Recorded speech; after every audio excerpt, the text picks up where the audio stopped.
what does everybody want to know is who's my team playing every year? Like, who are the 3 teams that my team will play every year? And I took a crack at it. Now, the SEC itself is hiring a couple of analytics firms.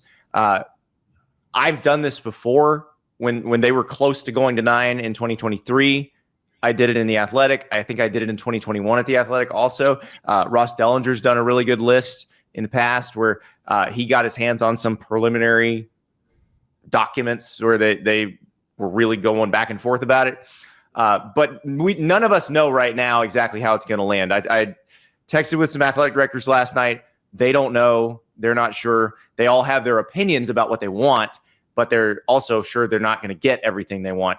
So here's how I think it's got to work. You've got your games that are non-negotiable, that must be played. So that would be your Iron Bowl, your Egg Bowl, Georgia, Auburn, Alabama, Tennessee, Red River, Texas and Texas A&M, Florida, Georgia. Those have to be played. So that's obvious. Those teams will play each other.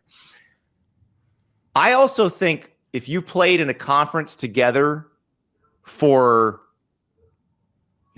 80 years, then you probably should be in the same league or in the same pod. So I think Arkansas, Texas, and Texas A&M all need to play each other every year because they all played in the Southwest Conference together. I think Oklahoma and Missouri need to play each other every year because they were both in the Big 8 together and then together in the Big 12. Yes. So those are all easy.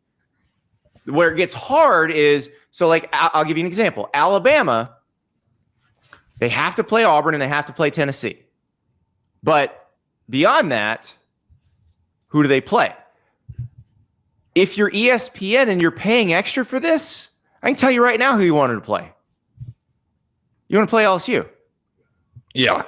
And also, the Alabama-LSU rivalry has had some pretty epic matchups in the last 5-7 years that you would want recently. To keep going Alabama, LSU, and Florida, Tennessee are very much products of the SEC divisional era, which is 92 to 2023.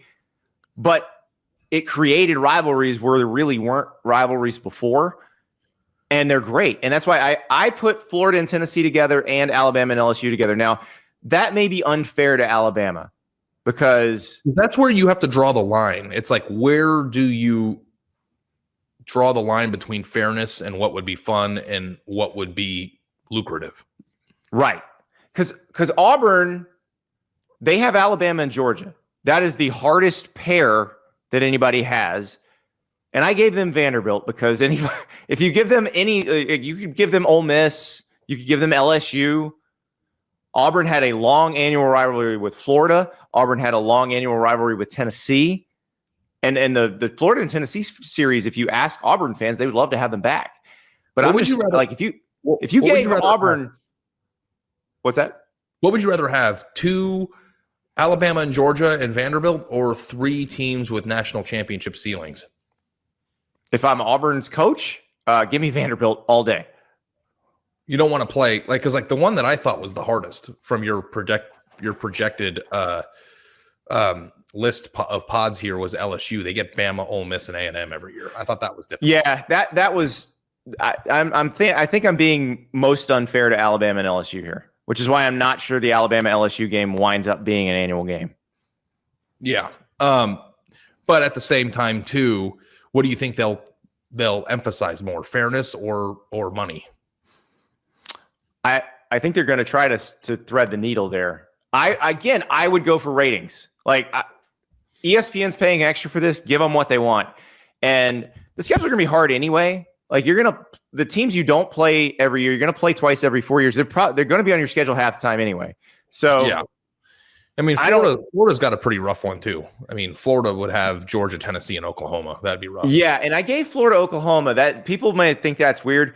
Florida, Oklahoma was on the list. When they were close to doing this in 2023, Florida, Oklahoma was happening. I don't know if it will happen now, but it was going to be one of them. Yeah, because the exciting part about doing the pods too is the emergence of new rivalries as well. So I want to tell you about Academy Sports and Outdoors, the place to go this time of year, especially because it's back to school time, clothes, backpacks, shoes. It is also time to get ready to tailgate, and they have everything you need for tailgating: chairs, the grills, the coolers. I mean, you gotta have a great cooler. You need to be able to keep your stuff cold all day. They got it all at Academy. And like I said, if your kids are going back to school, that's the place to go to get the backpacks, to get the sneakers, to get the cleats for the new season. You got to load up on the cleats. So hit your local Academy Sports and Outdoors for all your back to school needs, all your tailgate needs, and have fun out there. Now, the question that I've been dying to ask you, and when Texas was joining the SEC, we always said it would be the biggest miscarriage of justice in the history of the world if A&M and Texas didn't play every year.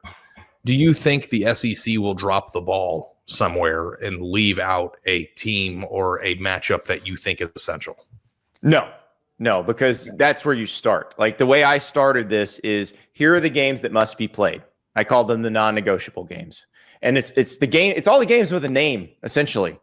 Iron Bowl, world's largest outdoor cocktail party, third Saturday in October, Red River Shootout. Lone Star Showdown for Texas and Texas A&M, I know, is a relatively new name, but it is named. So yeah, kind of a weak name. So you have to play those. Yeah. Lone Star Showdown. Red River is just, that gets your blood boiling. Oh yeah. But Texas is actually the easiest one to do. Texas's three are so easy to pick. They have to play Oklahoma. They have to play Texas A&M, and they really have to play Arkansas. Texas was a great rivalry back in the Southwest Conference. When Texas did play against Arkansas, remember they went to Fayetteville a few years ago. That was a big game. Was it Sark's first year? I think it was, and Arkansas was good that year. Yeah, Arkansas beat them. So Arkansas has been in the SEC since 1992. They've never found anyone they hate like they hated Texas. They tried it a little bit with LSU, but it didn't really happen. Arkansas, Texas has to be played every year. And I think Arkansas A&M needs to be played every year because they've played some incredible games over the last 12 years. Texas, in all of college football, has the two most bitter rivalries, because I almost feel like the A&M rivalry is as bitter as their main rivalry, which you don't see very often. No, it's more their Oklahoma rivalry is respectful. Their A&M rivalry is nasty. But what other teams in college football have two rivalries that match the vitriol? Florida, Georgia and Florida State. Florida State with Miami and Florida. Yeah. That's really about it. I mean, in conference, though. Oh, not in conference. But remember, Texas-Oklahoma was not a conference game for 80 years. Yeah. 96 was the first year that was a conference game. Yeah, it's crazy to think about. Actually, that's not. I think they might have been together very, very early on, but one was in the Big Eight and one was in the Southwest Conference for most of their history. Yeah. This is really fun to look at, Andy. It is, and I think you'll be pretty close. Let me read it for the podcast, folks. Yeah, please. So again, I think I'm being unfair to Alabama. I wouldn't be shocked if they don't do Alabama LSU, but I have Alabama playing Auburn, Tennessee, and LSU. I have Arkansas playing Missouri, Texas, and Texas A&M. I have Auburn playing Alabama, Georgia, and Vanderbilt. Florida playing Georgia, Tennessee, and Oklahoma. Georgia playing Auburn, Florida, and Kentucky. Kentucky playing Georgia, Mississippi State, and South Carolina. LSU playing Alabama, Ole Miss, and Texas A&M. Again, I think I'm being unfair to them too, so that the Alabama one may not happen. Mississippi State, I have them playing Kentucky, Ole Miss, and Vanderbilt. Missouri playing Arkansas, Oklahoma, and South Carolina. Oklahoma playing Florida, Missouri, and Texas. Ole Miss playing LSU, Mississippi State, and South Carolina. South Carolina playing Kentucky, Missouri, and Ole Miss. Tennessee playing Alabama, Florida, and Vanderbilt. Texas playing Arkansas, Oklahoma, and Texas A&M. Texas A&M playing Arkansas, LSU, and Texas, which is also pretty gnarly. Mm-hmm. Vanderbilt playing Auburn, Tennessee, and Mississippi State. Yeah. Texas A&M and LSU makes a lot of sense too, because they both recruit Houston very heavily, and that's like a natural. I mean, the 7 overtime game alone cemented that as a game you want to see every year. But I know that we're in this era of de-emphasizing recruiting results because of the transfer portal. I hope we get back like what Josh Pate said on the show that we get back to obsessing over actual high school recruiting. But the most bitter rivalries to me also include the rivalries that happen in July, which is a kid from X area is down to the rivals and picks between those two. Like that's what makes this. Florida and Miami. Yeah. Luckily, they're playing. They played last year and they're playing this year. But they've been like that on the recruiting trail for the past couple of years, and I think it enhances the on-field games. It does, because then when you're watching the games 3-4 years down the line too, you remember those battles, and for the kid that almost went there, and it's just another layer because that's the geographical purity of the whole thing. So, especially because sometimes rivals like Alabama and Georgia will be fighting for a kid in LA, and like that still hits. But like there's nothing that hits like a Houston kid picking between A&M and LSU. Yeah, I agree. I think this is going to be fun. I'm excited to see what they do. I'm not going to get too bent out of shape because, again, they're going to play all the games they have to play. They're not going to miss any of those.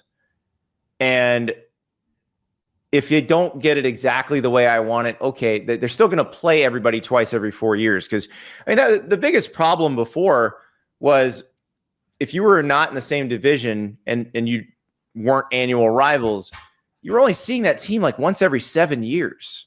So, Alabama, Georgia was a very infrequent game. Auburn, Tennessee was a very infrequent game. I read a stat on Twitter, Andy, or a fact on Twitter that A&M has never hosted Georgia since joining the SEC. Isn't that crazy? No, has not. They've gone to Athens in 2019. Georgia has never been to Texas A&M in its history. They've played it in neutral sites before, and they played the one game in Athens in 2019. Texas A&M is entering its 14th season in the SEC. It's crazy. 14th. So, it's a crazy little nugget. And that's why Texas A&M proposed the 9-game schedule in 2019, by the way. And it's only getting harder because of the expansion aspect of it. But, my hope is that they'll get them. This looks like a good list. There's nothing here that's glaringly off to me. I'm very excited to see how close you get to the actual pods. Yeah, it's going to be interesting because I do. The Alabama LSU thing is the one I'm curious about because I just, from a business standpoint, I don't think you leave that on the table 2 out of every 4 years. I think you play that every year because that's what people want to see. Yep.